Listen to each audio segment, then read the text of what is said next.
প্রথম দফা, প্রবাসে মারা যাওয়া সকল বাংলাদেশি নাগরিকদের মৃতদেহ রাষ্ট্রীয় খরচে দেশে নিতে হবে। দ্বিতীয় দফা, প্রবাসীদের জাতীয় পরিচয়পত্র ও ভোটাধিকার চাই।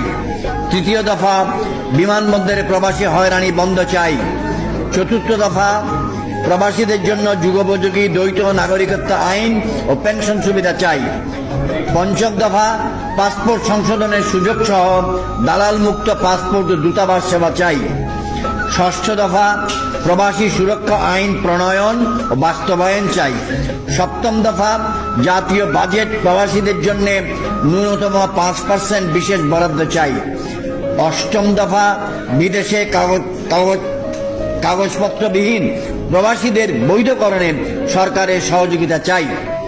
নবম দফা, বিদেশে প্রবাসীদের জন্য পর্যাপ্ত বাংলাদেশি দূতাবাস ও শ্রম কল্যাণ উইং চাই।